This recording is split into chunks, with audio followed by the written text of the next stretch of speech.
Madame, monsieur, bonsoir et merci de nous rejoindre sur Al24 News pour cette couverture en continu de la situation au Moyen-Orient au 23e jour de guerre. Durant cette heure, nous allons, avec mes invités, évoquer les derniers développements sur le terrain, revenir sur les conséquences stratégiques de cette guerre, mais aussi sur toutes les informations qui circulent autour de ce conflit, puisque comme souvent, cette guerre qui oppose l'Iran, les États-Unis et l'entité sioniste se joue sur le champ de bataille, mais également sur le terrain de la propagande. Pour en parler ce soir, j'ai le plaisir d'être accompagné sur le plateau. Tout d'abord de monsieur Kamal Mensari. Bonsoir Kamal Mensari, on ne vous présente plus, directeur de publication au Jeune Indépendant. Bonsoir. Bonsoir. Mon acolyte également lors de l'émission Hebdo Show Algérie. Se joint également à nous monsieur Abdelrahman Hadef. Bonsoir, consultant expert en géoéconomie.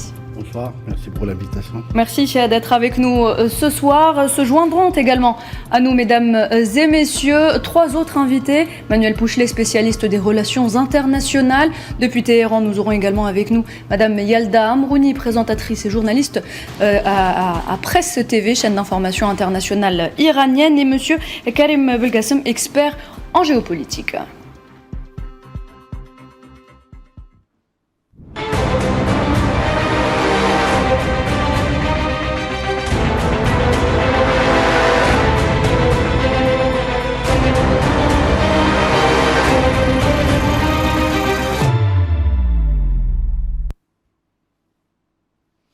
Alors messieurs, on entre tout de suite dans le vif du sujet. Je commence par un petit tour de table avant d'aller vers nos invités qui sont avec nous via Teams. Kamal Mensari, il y a eu des frappes iraniennes qui ont ciblé les territoires palestiniens occupés ces derniers jours, notamment hier.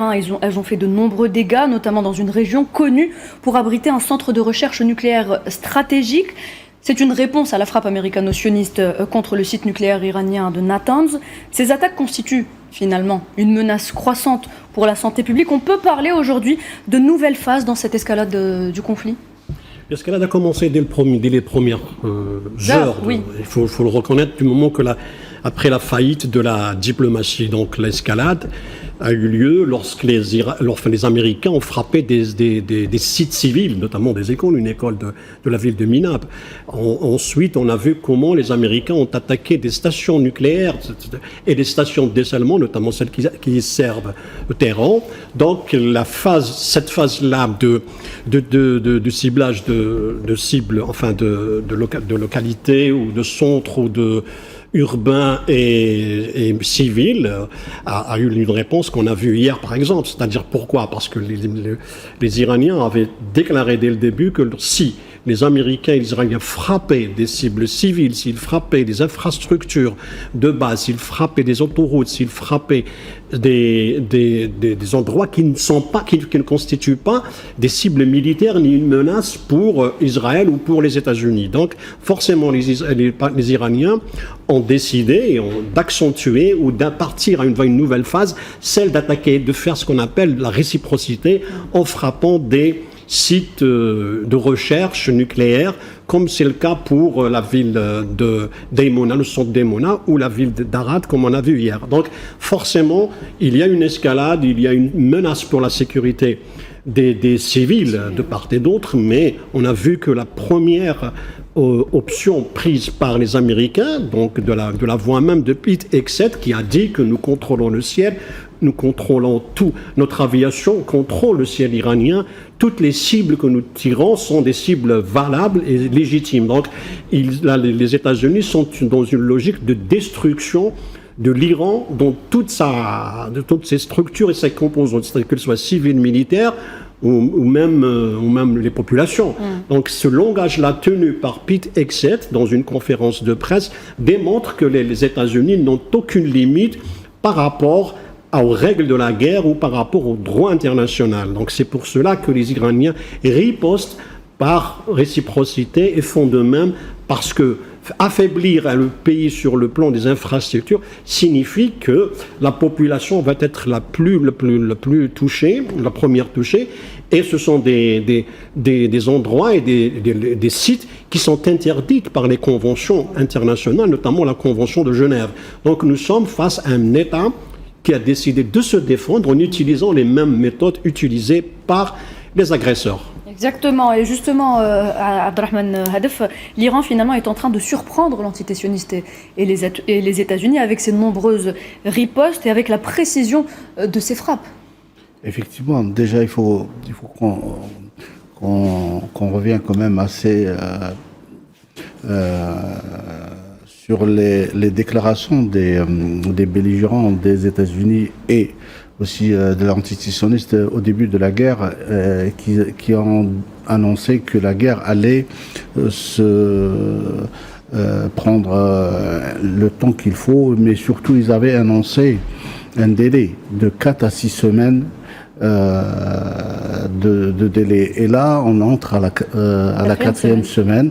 Et je pense que là, c'est une nouvelle phase qui s'ouvre d'ailleurs, même avec les cibles et surtout l'intensité des frappes du côté américain et du côté israélien. On constate qu'il y a vraiment un changement et on veut aller vers ce qu'on appelle la terre brûlée. On est en train d'aller vers de nouvelles cibles qui vont essayer de raser tout en Iran.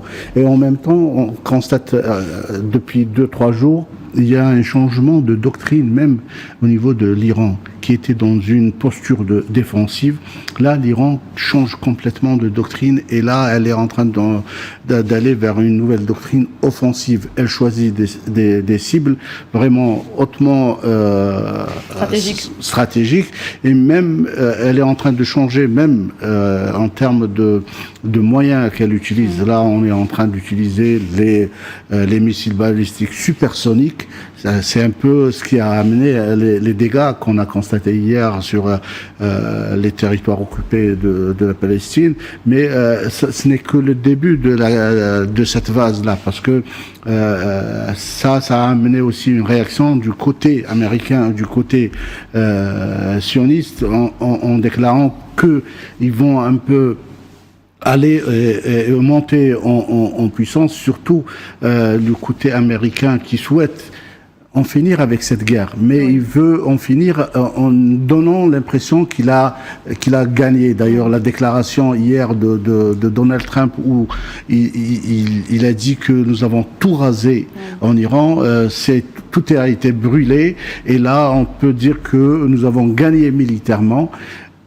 Sa déclaration, chose qui a été contredite par les frappes. Ça va justement dans la deuxième partie de ce qu'on va aborder tout à l'heure. Donc c'est vraiment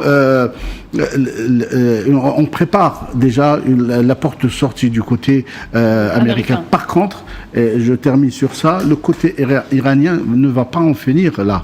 C'est lui qui aura le dernier mot, et on constate aujourd'hui, bien évidemment, après 3 semaines de conflit, que le conflit est devenu global. Ce n'est plus un conflit entre deux parties, c'est un conflit qui est un peu qui touche actuellement le monde entier. Et d'ailleurs, on parle vraiment d'un début d'une 3e guerre mondiale. Oui, effectivement. En tout cas, ce qui est sûr, Kamal Mansari, avant d'aller vers nos autres invités, c'est que l'Iran est en train de surprendre par ses ripostes, d'ailleurs de l'aveu même de Benjamin Netanyahou hier suite aux attaques. Il l'a dit lui-même, la nuit a été difficile. Il y a une tribune très intéressante qui a été écrite par Alastair Crooke, qui est un ancien colonel et un ancien spécialiste du renseignement britannique, dont le revue Economist, qui dit que l'Iran s'est préparé pour cette guerre depuis 2003. C'est-à-dire que l'invasion de l'Irak a servi d'exemple et de cas d'école pour étudier tous les scénarios possibles et imaginaires pour pouvoir faire face à une agression américaine et sioniste.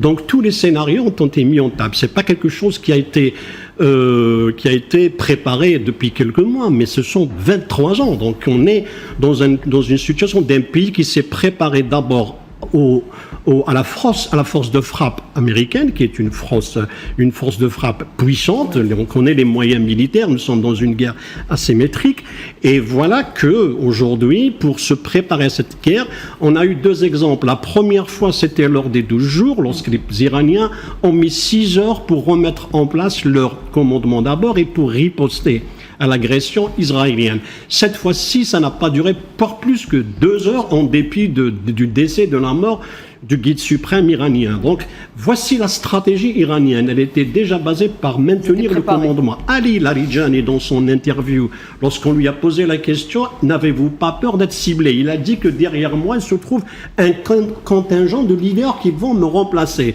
C'est-à-dire que les Iraniens ont pris en compte d'abord cette éventualité de perdre le commandant.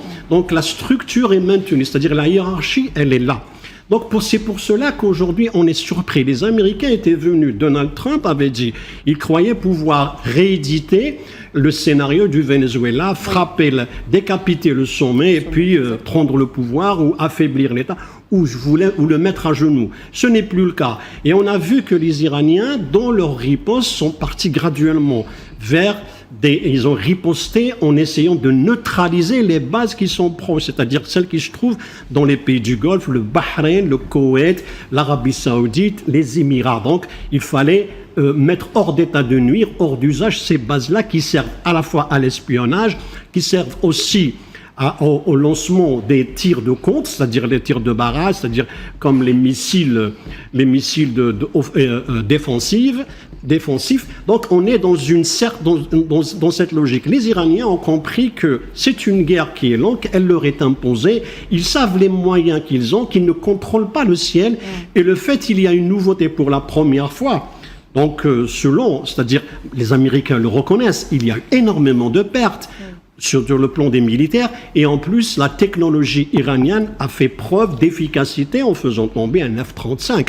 Donc ce n'est pas nouveau, c'est la première fois qui constitue le fleuron de l'aviation américaine, le F-35 tombe. Ça, c'est quelque chose de nouveau. Et le plus, c'est que la graduation, c'est-à-dire ils ont élevé le niveau à chaque fois, ils y vont encore plus fort dans la riposte et surtout dans la distance. Et il y a aussi un élément nouveau, c'est-à-dire le retour du Hezbollah dans l'échiquier, le retour Hezbollah qu'on avait donné pour enterrer et mort, voilà qu'il revient et qu'il tire des missiles qui dépassent 200 km de l'aveu même des Israéliens. Donc nous sommes face à une situation où les Iraniens prennent le devant, dictent leurs lois, notamment sur la question du détroit d'Ormuz. Ils le ferment. Et ils ne l'ouvrent que à leur volonté. La troisième des choses, ils disent « Nous ne voulons pas de cessez-le-feu », même si parce que Trump est connu pour ses déclarations farfelues, malheureusement et folkloriques, il leur donne 48 heures. S'il n'a pas pu ouvrir le détroit en 48 heures en dépit des bombardements, aujourd'hui il menace de tout bombarder, de ne rien laisser. Il met en danger les pays, ses propres alliés, qui sont les pays du Golfe. Imaginez s'il tire sur les stations de dessalement d'eau. Toutes les stations de dessalement d'eau vont être détruites par les Iraniens, qui alimentent justement l'Arabie Saoudite et les Émirats. Imaginez, il y a 35 stations de dessalement aux Émirats qui vont être détruites. Donc c'est toute l'industrie. C'est-à-dire que les Émirats vont pratiquement disparaître.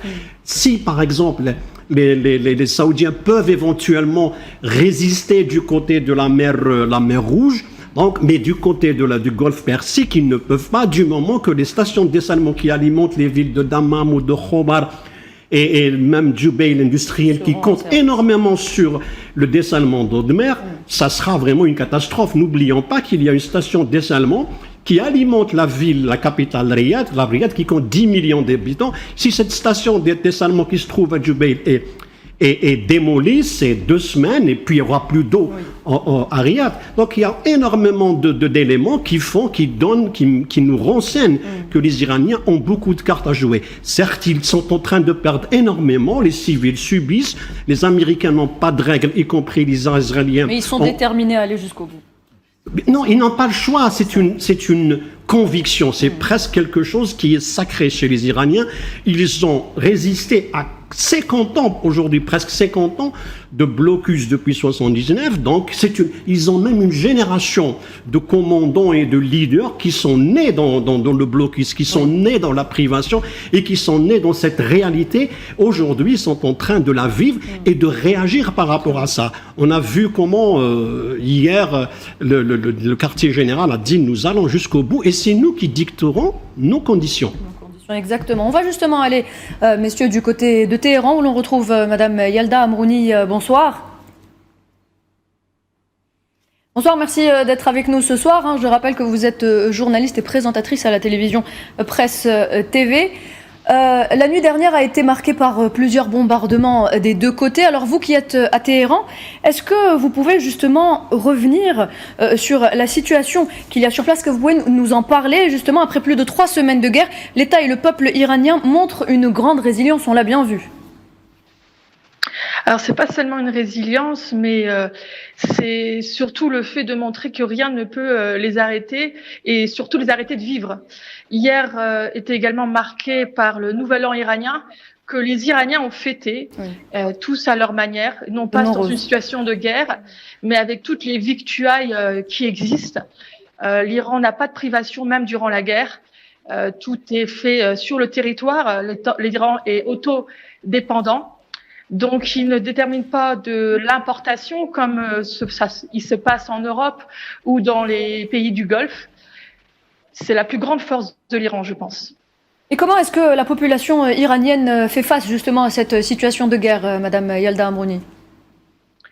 Eh bien, on a déjà eu la guerre des 12 jours, qui a été un peu un test pour tout le peuple iranien, où on a pu voir l'action des antimissiles. Malgré 18 heures pratiquement de bugs, puisque les Américano-israéliens avaient hacké le système de sécurité. Mais on a vu une réaction extrêmement importante de l'armée, rapide aussi, ce qui a fait que la panique ne s'est pas installée. Et pareil pour le début de cette guerre qui s'est arrivée donc le 28 février, d'où le leader de la révolution islamique, l'ayatollah Saïd Ali Khamenei, est tombé en martyr. Les gens n'ont pas paniqué, du fait de savoir qu'ils savaient qu'il y avait un système derrière. Eh bien, merci Madame Yalda Amrouni. Restez avec nous le temps d'aller vers Monsieur Manuel Pouchelet. Monsieur Manuel Pouchelet, est-ce que vous m'entendez? Oui, bonsoir madame, et merci pour votre invitation. Bonsoir à vos invités. Merci à vous d'être avec nous ce soir, Manuel Pouchelet. Peut-être un petit commentaire sur cette nouvelle phase dans l'escalade de ce conflit entre l'Iran, l'antiterroriste et les États-Unis.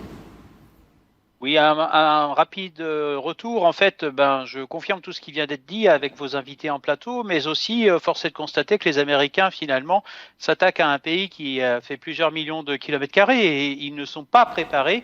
Et ils n'étaient pas préparés avec Israël, avec cette résistance du gouvernement iranien et également à son organisation. J'insiste bien sur une chose, c'est que les trois parties, en présence se connaissent bien et confirment un petit peu cette phrase de Napoléon: n'affrontez pas trop souvent votre ennemi, vous risqueriez de lui apprendre votre art de la guerre. Et nous y assistons. Nous avons eu la première phase essentiellement militaire avec la destruction d'objectifs. Ensuite, il y a une phase économique avec la destruction, on va dire, d'objectifs économiques. J'entends par là des infrastructures pétrolières et ainsi de suite. Et aujourd'hui, on a entendu dans la voix de Donald Trump l'envie de se prendre à des infrastructures qui pourraient toucher la société civile. On parlait d'usines, différents moyens d'approvisionner en énergie, de manière à ce que la population se lève contre le régime en place ou dans les autres pays. Mais vous savez, Téhéran est quand même n'est pas de la même culture. Je rappelle que ce sont des Perses et en même temps, on a un joueur de poker qui s'appelle Donald Trump et qui pense que ce pays va plier, on va dire, sous les coups de boutoir de son armée. Mais je pense que de toute façon, l'Iran confronte les Américains et les Israéliens à leurs propres contradictions, où ils s'aperçoivent que c'est un pays qui résiste et qui en même temps reprend, vous l'avez dit, l'initiative militaire. J'entends par là la chute d'un missile quand même à côté de Diego Garcia. Et en même temps, vous avez aussi un pays qui est particulièrement bien préparé, puisque l'Iran non seulement a un complexe militaro-industriel, j'allais dire entre guillemets, intact, et vous avez aussi des renseignements, et c'est le renseignement, j'entends par là, le renseignement satellitaire qui permet de proposer, excusez-moi de ce terme un petit peu déplacé, des frappes très précises sur les bases américaines dans les pays du Moyen-Orient et les pétromonarchies du Golfe. Karim Belgassem, vous êtes du côté de Lyon. Je me tourne vers vous à présent. Peut-être un décryptage également de la situation actuelle au Moyen-Orient. Est-ce que vous iriez jusqu'à dire que l'Iran aujourd'hui est clairement en train de prouver qu'il a les moyens de sa politique ? Bonsoir Nourad et bonsoir à tous les téléspectateurs et mes confrères présents. Oui, on peut dire très clairement qu'il y a non seulement une résilience et une résistance de l'Iran, mais que l'Iran peut porter aussi un coup fatal aux États-Unis. Tout cela est issu de plusieurs choses. La première chose, c'est la sous-estimation permanente de l'Iran depuis les États-Unis. Alors, je caricature à peine en disant que l'Iran est peut-être estimé comme une population avec un turban, un chameau, etc., etc. Mais il ne faut pas oublier les nombreux universitaires et ingénieurs qui ont été formés en Iran. J'ajouterais, pour rejoindre ce qu'ont dit mes confrères précédemment, que l'Iran était préparé depuis des années et des décennies à ce potentiel conflit, que enfin l'Iran, avec son expérience depuis la guerre Iran-Irak et cet embargo imposé depuis pas mal de décennies, qui a fait que l'Iran a pu s'organiser et puis anticiper cette guerre qui approchait à grands pas. Donc, comme on dit, c'est le mektoub, ça devait arriver à un moment ou à un autre. Et le résultat, il est là, c'est que non seulement l'Iran résiste, mais répond à cette guerre, puisqu'il faut rappeler que c'est l'Iran qui a été agressé. Elle répond intelligemment en ciblant ses ripostes, histoire de ne pas non plus gâcher toutes ces munitions. La deuxième chose, c'est qu'on voit les moyens déployés par les États-Unis et Israël et que l'Iran déploie plutôt, je dirais, une défense de masse avec notamment tous ces drones. Et puis, dernière chose, l'événement qui s'est produit ces dernières heures à Diego Garcia a montré que c'est un message stratégique de dissuasion. L'Iran montre qu'elle peut frapper très loin et potentiellement jusqu'à l'Europe. Ça peut viser à décourager d'autres pays occidentaux dont seraient dans cette guerre, et c'est tout sauf une surprise technique. Donc c'est un message politique et militaire élargi aux États-Unis, au Royaume-Uni, à tous les pays susceptibles d'intervenir. Et donc le bilan, il est là. Les Américains n'ont pas réussi à affaiblir l'Iran, leurs bases ont été touchées, leurs forces ont dû s'éloigner des théâtres d'opération. Donc c'est un échec militaire à terme et une défaite politique déjà engagée pour Donald Trump. Et j'ajouterai à cela que le message qu'envoient les Iraniens à ses voisins comme le Qatar, les Émirats, c'est, vous voyez, les Américains sont incapables d'assurer votre défense, donc l'Iran peut être un acteur majeur dans la recomposition du paysage géopolitique qui tremble depuis déjà pas mal de mois, voire d'années. Merci Karim Belgassem. Abdelrahman Hadef, finalement, l'entité sioniste et les États-Unis comprennent aujourd'hui que l'Iran n'est pas Raza. Du tout. Là, ils sont en train de constater qu'ils ont affaire à un pays quand même qui s'est bien préparé, comme ça a été bien déclaré, parce que l'Iran s'est mis en économie de guerre depuis des décennies. Il faut le rappeler qu'il est en autosuffisance dans plein de secteurs, en agriculture, en industrie, en technologie, et là aussi en technologie militaire. On le constate avec le développement des systèmes des missiles, des systèmes des drones, et il nous fait découvrir aujourd'hui, surtout en termes de guerre asymétrique, l'utilité des technologies comme celle des drones, qui est en train de faire même la différence. D'ailleurs, les pays occidentaux maintenant sont vraiment impressionnés par cette résilience, mais surtout par cette capacité à tenir tête. Vous avez dit, vous avez posé la question tout à l'heure. Est-ce que ça surprend le monde? Effectivement, ça surprend le monde. Il faut le dire. Il faut pas le nier, parce que personne ne misait sur cette résilience, cette capacité de résister. Et surtout, moi, ce qui m'impressionne aussi, c'est surtout sa capacité dans la stratégie. Il y a beaucoup de stratèges au niveau de l'armée iranienne, des gardiens de la révolution. Là, on voit les changements de tactique, on voit le changement. Ils ont une école d'art stratégique, c'est les Iraniens d'ailleurs. Oui. Donc là, mais on le voit sur le terrain, parce que la guerre se gagne sur le terrain. Aujourd'hui, on le constate vraiment. Quand ils changent de façon de frapper, de missiles aussi, la progression dans les frappes depuis le premier jour. Aujourd'hui, on est sur des frappes qui peuvent atteindre les 5000 km. Donc là, on voit vraiment quelque chose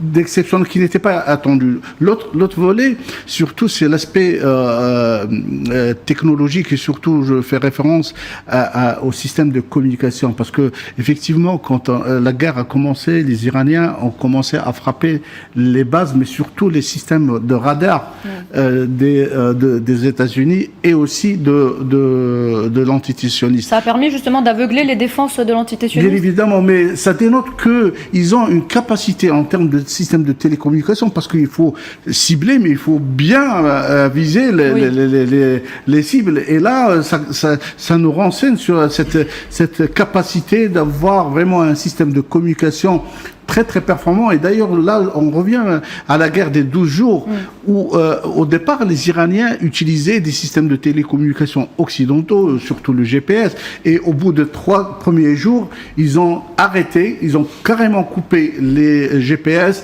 Ils se sont mis sur d'autres systèmes. On dit que c'était le système chinois de géolocalisation. Donc là, on voit vraiment un pays qui a cette capacité de résister militairement. Mais ce qui est aussi important à le mentionner, c'est surtout cette dimension économique. Donc, ils ont aussi amené le conflit sur le terrain économique. Oui. Et là, c'est extrêmement important parce notamment avec la fermeture du détroit d'Ormuz, comme le détroit d'Ormuz,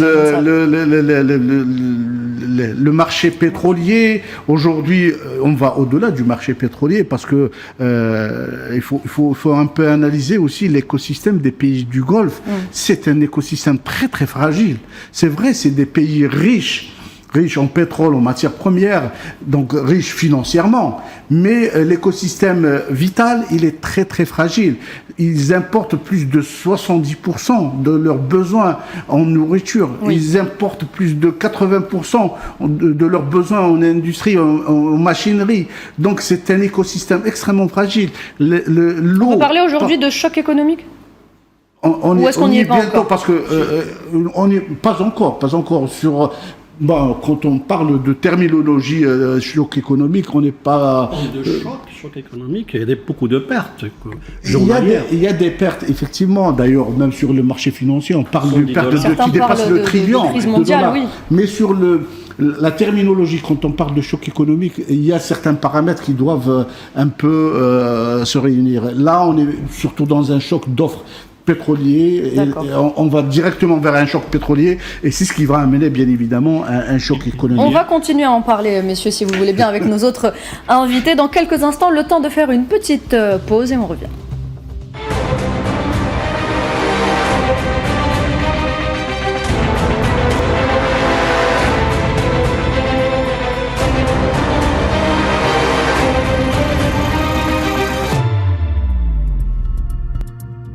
Vous êtes toujours sur Al24 News pour cette édition spéciale consacrée à la situation au Moyen-Orient et à cette guerre entre l'Iran, l'entité sioniste et les États-Unis.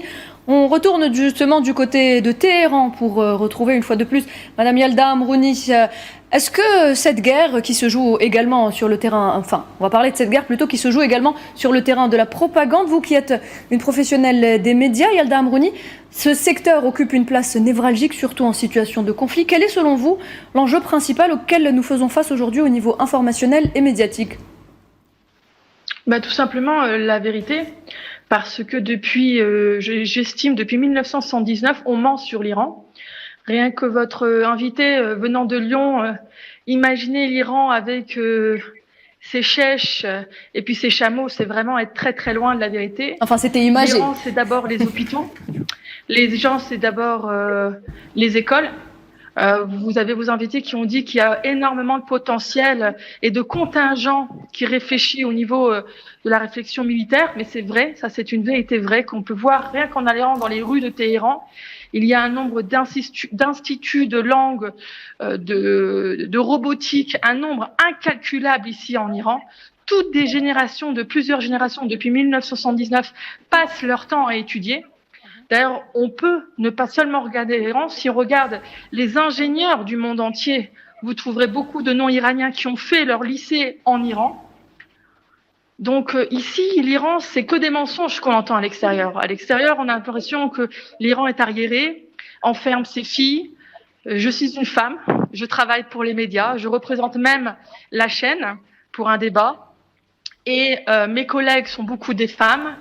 80% des universités sont des femmes à partir du master et du doctorat, tout simplement parce que les hommes vont travailler pendant que les femmes vont étudier. Donc c'est très amusant à regarder parce qu'on se rend compte que finalement dans les familles, les femmes sont plus intelligentes que les hommes. En tout cas, d'un point de vue des doctorats, c'est le cas. Je ne sais pas le nombre de fois où je veux dire docteur à une femme quand je la salue, tellement il y a ici un potentiel d'apprentissage important. Donc oui, le média joue et peut-être la première guerre qui s'est passée avec l'Iran avant même la guerre militaire ou même la guerre économique avec les sanctions. La première guerre s'est faite au niveau du vocabulaire. On présente l'Iran comme un État terroriste. Oui. Et pourtant, le 28 février 2026 et juin 2025, oui. Ce n'est pas l'Iran qui a attaqué. C'est un État que nous, en Iran, on appelle un État terroriste, puisque ici, dans le Moyen-Orient, on a vu que des dégâts se produire avec l'influence américaine. Donc, la propagande ne se fait pas forcément ici en Iran, parce que quand on utilise dans la francophonie le mot propagande, ça veut dire un média mensonge. Et donc, moi, je n'aime pas utiliser ce mot-là, parce qu'en fait, la propagande ici, c'est plutôt regarder la vérité de ce qui se passe dans nos rues. Tous les soirs, en live, sur les chaînes iraniennes, on montre les rues de Téhéran, on montre les rues de tout le pays. Et ce ne sont pas des images virtuelles comme l'a dit Trump, hein, ce n'est pas de l'IA, ce sont vraiment des images. Moi-même, j'ai été dans un village de quelques milliers d'habitants, tous les habitants étaient dans la rue, il y avait des milliers de manifestants pour soutenir le gouvernement, mais plus encore, soutenir leur pays. Ils ne voient pas ça comme un soutien seulement du gouvernement, ils voient ça comme le soutien de leur culture, de leur pays, de leur souveraineté. Chaque personne allant dans la rue considère que c'est aussi important que d'aller en guerre, pour montrer dans le monde entier, voilà ce que est le vrai Iran, pas ce qui a été raconté à l'extérieur de l'Iran, mais ce que nous, on vous raconte aujourd'hui grâce à notre télé. Et je pense que c'est une information très importante à divulguer, comme pour une chaîne satellitaire. C'est dire que les Iraniens sont très peinés de comment on raconte et comment on parle de leur pays. Parce que si vous regardez aussi au Moyen-Orient, la moitié des cadres du Moyen-Orient sont diplômés d'Iran. Quand on regarde l'Irak, la Syrie, le Moyen-Orient comme Dubaï, ou encore les Émirats, ou le Qatar, ou Oman, la moitié des cadres, la moitié des businessmen de la région sont iraniens. Si c'était un pays terroriste, pourquoi ils viendraient développer les compagnies? Ils travaillent tous avec des compagnies internationales comme Huawei, par exemple. Beaucoup de cadres de Huawei sont iraniens parce que les diplômés iraniens ont une véritable valeur intrinsèque pour la région. On raconte encore une fois, je veux souligner encore une fois que l'acte terroriste qui s'est passé le 28 février, oui. Que des millions de personnes dans le monde entier, pas seulement en Iran, ont respecté l'ayatollah Ali Saïd Khamenei, le leader de la révolution islamique. Ils le respectaient en tant que chef religieux. Ce sont des millions de personnes sur cette planète qui l'ont respecté. Imaginez la même chose avec le Vatican. Oui. Et les Iraniens continuent.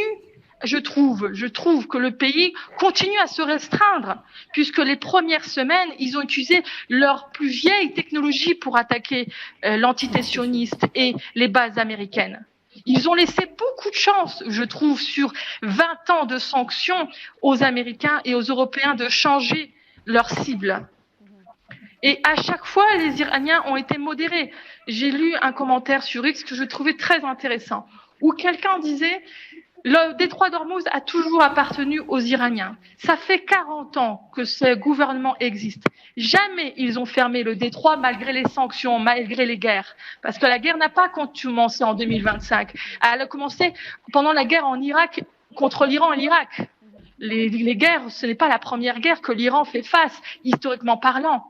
Donc, ce que je veux dire par là, c'est que l'Iran avait des bonnes raisons de pouvoir fermer ce détroit. Et pourtant, ils ne l'ont jamais fait.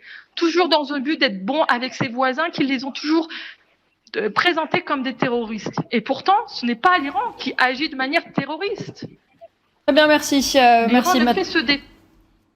Allez-y, continuez votre idée. Donc, ce que je voulais expliquer, c'est qu'en se défendant, l'Iran reste modéré. Et c'est ça que le peuple iranien veut montrer. C'est que c'est un peuple érudit, c'est un peuple patient, c'est un peuple qui considère qu'avec sa civilisation très ancienne, a une responsabilité humanitaire et humaniste. Et c'est une chose qu'il faudrait dire plus souvent, parce que Ali Larijani a été représenté qu'après sa mort comme un philosophe par les chaînes étrangères. Pourtant, Ali Larijani a toujours été un philosophe. Le leader de la révolution islamique, on a admiré à sa mort sa bibliothèque. Et pourtant, sa bibliothèque était toujours là. Elle a toujours été là. Pourtant, il n'y a qu'après qu'on considère que c'était finalement des érudits. Il est bien dommage que les gens doivent tomber en martyrs pour qu'on commence à dire que c'était des gens intègres et que c'était des gens finalement intéressants à qui parler. Il est bien dommage qu'on présente l'Iran comme un pays terroriste quand l'Iran n'a fait que se défendre du début jusqu'à la fin. Que ce soit la guerre en Irak, que ce soit la guerre des 12 jours ou que ce soit la guerre qui a commencé en ce moment le 28 février. Et c'est ça qu'il faudrait indiquer. La guerre veut être finie par les Iraniens parce que les Iraniens sont fatigués. Les Iraniens sont fatigués par les sanctions. Les Iraniens sont fatigués d'être vus comme des terroristes. Les Iraniens sont fatigués d'avoir la menace militaire en permanence au-dessus de sa tête. C'est pour ça que les Iraniens ont changé de vocabulaire aujourd'hui. Le porte-parole de l'armée a indiqué qu'on passe du domaine défensif au domaine offensif. Parce que les interlocuteurs face aux Iraniens ne veulent rien entendre. Merci Yalda Amrouni, merci pour ce précieux témoignage. J'espère qu'on aura l'occasion de vous inviter une prochaine fois également pour continuer à nous parler de la situation en Iran et élever justement la voix des Iraniens. Merci encore une fois d'avoir été avec nous. Je me tourne vers vous, Kamal Mansari, pas en tant qu'analyste cette fois-ci, mais en tant que journaliste chevronné. Je voudrais votre avis sur la question. Quelle place occupe aujourd'hui l'image et le récit médiatique dans cette guerre? Est-ce que vous rejoignez justement ce que vient de nous dire Madame Yalda Amrouni? Il y a un vrai enjeu sur le récit médiatique aujourd'hui. C'est vrai qu'on a noirci le tableau de l'Iran. Pourquoi? Parce que d'abord, dès qu'il y a eu le changement de régime en Iran, donc en 1979, le nouveau régime a perturbé, a remis en cause l'équilibre qui était en place. Le régime du Shah était pro-israélien et était assujetti, soumis au dictat américain. Donc ce sont les Américains qui le protégeaient. Ce qu'a fait aussi, les Iraniens n'oublient pas une chose que Mme Amrouni n'a pas cité, c'est le fait que le Mossad et la SAVAK ont participé à la répression des opposants pendant des années et qu'il y a eu des coups d'État menés, enfin des opérations spéciales menées par la CIA contre Mossadegh en 1953 lorsqu'il a essayé de nationaliser le pétrole iranien. Donc, on voit que le mal est plus profond, que les Iraniens connaissent leur interlocuteur, savent ce qu'il les attend des Américains. Ils ne pourront jamais, en tant que civilisation et en tant que peuple, accepter d'être guidés de l'extérieur comme a été leur Shah. Donc ça c'est un aspect historique. De l'autre côté, c'est vrai qu'aujourd'hui, il y a une guerre médiatique. Qu'est-ce que l'on constate? On constate, par exemple, en Israël, qu'il est interdit, que les autorités israéliennes sionistes interdisent à tout citoyen israélien de filmer les endroits qui ont été, surtout les endroits stratégiques, les casernes, les postes militaires, qui ont été ciblés par l'aviation ou les missiles israéliens. Donc, elles les emprisonnent. Elles laissent simplement les endroits civils pour un petit peu ameuter l'opinion internationale, essayer de gagner de la sympathie en disant voilà, les Iraniens sont en train de tuer de cibler les endroits civils, alors qu'en réalité, on a vu hier, le Dimona a été démoli, et surtout que les Israéliens n'oublieront jamais la perte énorme de l'Institut Weizmann. En même temps, on a vu ce qui se produit aux Émirats lorsque les Émiratis ont interdit à toute personne de filmer les infrastructures ciblées. On a eu l'arrestation de 25 personnes, principalement des étrangers, parce qu'ils ont filmé. Donc il y a une guerre médiatique, il y a une façon de noircir le tableau. On montre ce pays-là comme étant un pays terroriste parce qu'il ne correspond pas à l'image voulue ou à l'image qu'ils veulent donner pas justement à simplement l'opinion voulu. publique. Il n'est pas soumis au dictat européen et américain. Et aujourd'hui, les Européens qui avaient toujours été d'accord dans la rhétorique avec les États-Unis s'agissant de l'Iran, aujourd'hui, ils se retournent contre les Américains et Israéliens dans la question de la guerre. Pourquoi ? Parce qu'on voit précisément que cette guerre-là leur porte préjudice. Exactement. Et que ça a été une erreur qui a été vraiment mis en garde. Beaucoup ont mis en garde contre la guerre, contre le fait d'attaquer l'Iran bien avant, des semaines auparavant, notamment au sein de la base MAGA. On a dit qu'il faut pas se hasarder à attaquer l'Iran. L'Iran a une résilience, il a un potentiel et les coûts de cette guerre sont incalculables. Je vais aller vers Monsieur Manuel Pouchelet pour revenir peut-être sur l'importance de l'image dans les conflits de haute intensité. Manuel Pouchelet, aujourd'hui on le voit, l'intelligence artificielle rend encore plus facile la manipulation de l'opinion publique par l'image. Oui, tout à fait. L'IA est un outil qui aujourd'hui inquiète et même interroge, puisque en tant que formateur au sein de mes cours, je la fais intervenir auprès de mes étudiants pour leur faire comprendre qu'il faut qu'ils gardent un esprit critique par rapport à ce qu'il aurait diffusé, à ce qu'il aurait montré. Et en même temps, on s'aperçoit qu'aussi c'est une arme, notamment sur les réseaux sociaux, puisque la guerre informationnelle, elle est aussi sur les réseaux sociaux, où l'on voit beaucoup, par exemple sur X, de nombreuses vidéos assez comiques, il faut le dire, présentant Donald Trump ainsi que les dirigeants iraniens par rapport au pétrole, par rapport au détroit d'Ormuz, par rapport à la situation en cours. Mais vous savez, on n'échappe pas aux marronniers habituels de la guerre, et je pense notamment à ce qui s'était passé, vous savez, avec la première guerre vraiment avec de l'information, qui était la première guerre en Irak, avec CNN qui diffusait 24 heures sur 24, on va dire, les avancées de l'armée américaine ainsi que de ses alliés sur le terrain. Aujourd'hui, on est un petit peu dans le même cas, sauf que en effet, il y a une forme, je n'ose pas dire de censure, mais en tous les cas de prise en main de cette information pour éviter certaines fuites, dans la mesure où je vais employer un terme qu'on utilise dans certaines administrations, c'est-à-dire les éléments de langage. Aujourd'hui, chacun donne ses éléments de langage. Maintenant, il y a une chose, moi, qui depuis ce début de conflit, enfin cette guerre et cette agression, m'interroge, comment cela se fait, ce que l'on n'a pas, comme avec Gaza, les déclarations des autorités, notamment militaires israéliennes, sur le suivi du conflit. Preuve en est qu'il y a bien quelque chose qui les gêne et qu'ils sont confrontés à leurs contradictions avec votre invité de Téhéran qui l'a très bien dit, un régime qui a de toute façon établi une stratégie. Et moi j'allais dire, les Iraniens sont de fins militaires et sont de fins stratèges dans la mesure, ne l'oublions pas, l'Empire perse est porteur, on va dire, d'une partie de la réponse que nous assistons aujourd'hui en 2026. Merci Manuel Pouchelet. Karim Belgassem, on va continuer un petit peu sur cette lancée. L'antitétionniste est aussi connu pour sa rétention de l'information, on le sait, la manipulation médiatique. Si l'on en croit leurs médias, mais aussi les médias occidentaux dits mainstream, tout va bien. Les frappes de l'Iran ne font que quelques dégâts par-ci par-là du côté des territoires palestiniens occupés. Comment expliquez-vous justement cet embargo sur l'information du côté de l'antitétionniste ? Alors l'explication, elle est très simple, parce qu'il y a effectivement une mainmise, je dirais, je mettrai des guillemets, occidentale de l'information, parce que les médias construisent une vision simplifiée, biaisée de la réalité. On caricature à l'extrême l'Iran, on montre qu'une partie de la population et on ignore la complexité du pays. Alors je parle sur le plan occidental, pas forcément israélien. Alors qu'il y a une réalité plus complexe en Iran, il y a une partie de la population qui soutient encore la République islamique l'Iran et ses dirigeants, et les bombardements ne font que renforcer ce soutien. Et il y a une certaine uniformité et émotion dans les médias. Il y a un aspect très émotionnel qui est montré notamment envers les manifestations précédentes, les femmes iraniennes, étaient très peu d'analyse, et les médias influenceraient aussi les dirigeants avec cette raison biaisée. On parlait tout à l'heure de l'impact de l'intelligence artificielle. Effectivement, les services israéliens sont très forts à la matière pour justement effectuer cette propagande avec des images de l'intelligence artificielle qui seraient effectivement pro-israéliennes.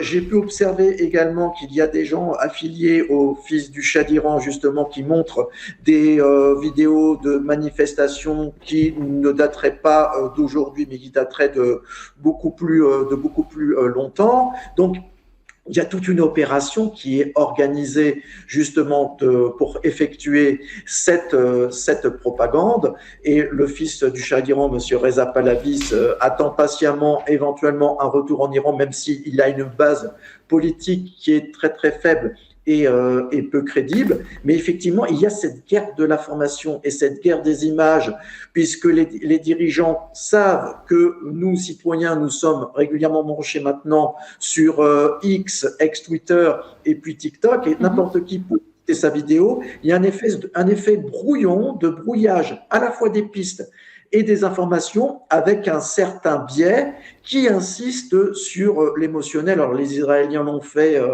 lors du génocide de Gaza, qui malheureusement est toujours en cours et on n'en parle pas assez, on n'en parle plus malheureusement. Il ne faut pas oublier tout ce qui se passe là-bas. Donc tout est organisé pour orienter ce débat, pour alimenter et augmenter cet aspect émotionnel, et puis cet aspect qui, on va dire, profite à certains dirigeants, qui profitent du fait que certaines personnes n'arrivent plus à faire la nuance et la part des choses. Et on peut effectivement s'inquiéter dans les années à venir avec les nouvelles générations. Est-ce que les nouvelles générations pourront faire la différence entre les vidéos, je dirais, trafiquées à l'intelligence artificielle et les vidéos qui proviennent véritablement du terrain? Alors déjà que nos générations ont réussi plus ou moins à le faire, mais quid des prochaines générations? C'est là où est le danger, d'où l'importance de bien varier ces sources d'information, de favoriser l'esprit critique. C'est ce que j'essaie de faire avec mes étudiants, de se poser vraiment toutes les questions et d'imaginer tous les scénarios possibles. Merci Karim Belgassem.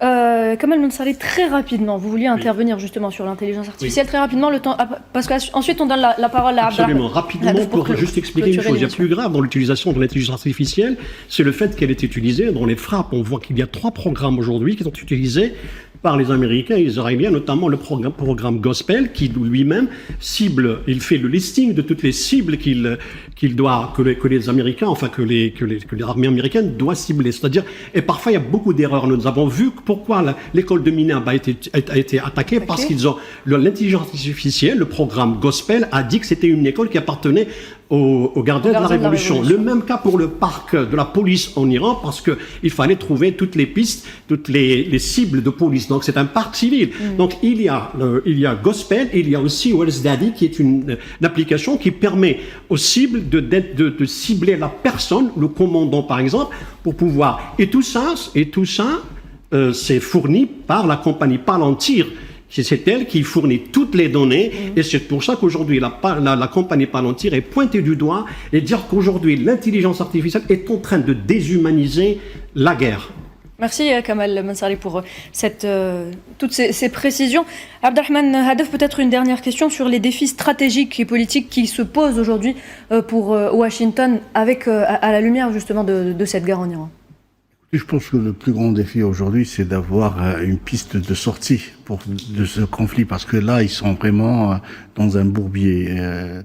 Tous les éléments d'analyse qu'on va aujourd'hui mènent vers vraiment une impasse pour les États-Unis sur le plan politique. Vraiment, ils savent pas quoi faire, pas de but de guerre. Sur le plan économique, c'est vraiment, ça commence à devenir vraiment incontrôlable. Ça sort vraiment du contrôle. Là, les marchés commencent à réagir.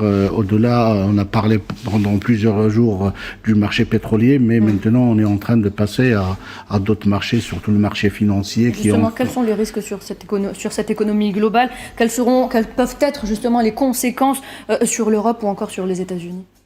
Écoutez, déjà, les marchés financiers commencent à vraiment basculer. D'ailleurs, on est en train de voir un délaissement total du marché des actions vers des marchés les plus sûrs, c'est les marchés des obligations. Et ça, c'est un élément extrêmement important. Ce qu'on a vu aussi avec le prix de l'or qui est en train de reculer. Et là, c'est un indicateur extrêmement important, que les investisseurs sont à la recherche de liquidité, donc ils sont en train de vendre pour essayer de rattraper les pertes, parce que là aujourd'hui il y a un chiffre qui circule, plus de 1 trillion, c'est 1000 milliards de dollars sur les marchés financiers qui qui est annoncé. Et là, ce n'est que le début, parce que si ça continue, il y a aussi aujourd'hui les big tech qui sont en train de réagir. Elon Musk a parlé aujourd'hui de la problématique d'approvisionnement, surtout dans des produits très sensibles en termes d'intrants pour la production des microprocesseurs, pour l'intelligence artificielle, quand on sait que l'intelligence artificielle représente à plus de 90% de la performance économique américaine. Et là, donc, si on a des soucis sur l'intelligence artificielle, c'est toute l'économie américaine qui peut partir en fumée. Et si l'économie américaine s'arrête, c'est toute l'économie mondiale, parce que ça va toucher le dollar. Le dollar, c'est la principale monnaie d'échange, la principale monnaie de réserve pour l'ensemble des pays à travers le monde. Donc, on est dans une situation assez complexe, et c'est pour ça qu'on voit les réactions de Donald Trump quand même assez incompréhensibles aujourd'hui. Un jour, il parle d'avoir anéanti tout l'Iran. Le lendemain, il demande de l'aide aux pays alliés. Le surlendemain, il parle d'ultimatum pour l'Iran. Donc là, vraiment, cette pression sur l'aspect économique met vraiment Donald Trump dans une situation assez délicate. La situation aurait peut-être été mal étudiée avant le début de oui, l'impréparation totale. Il y a un manque de préparation, manque de connaissance de l'adversaire, de l'Iran. On en a vu vraiment l'image qui est véhiculée par rapport à la réalité. C'est vrai, je voulais bien réagir à ce que disait Madame Amrouni, parce que nous avons aussi connu ça lors de la période d'occupation. Même lors de la période d'occupation. On nous appelait des terroristes. Oui. Et c'est après que nos leaders qui sont tombés sur le champ de martyrs, qui ont été reconnus comme vraiment des personnalités de haut rang. De haut rang, exactement. Je tenais à vous remercier tous d'avoir été présents ce soir. Abdelrahman Hadef, Kamal Mansari, Manuel Pouchelet, Madame Yalda Amrouni et Karim Belgassem. Merci à tous d'avoir participé à cette édition spéciale consacrée donc à la situation au Moyen-Orient, à cette guerre entre l'Iran, l'entité sioniste et les États-Unis. Mesdames et messieurs, merci de nous avoir prêté attention. Très bonne soirée.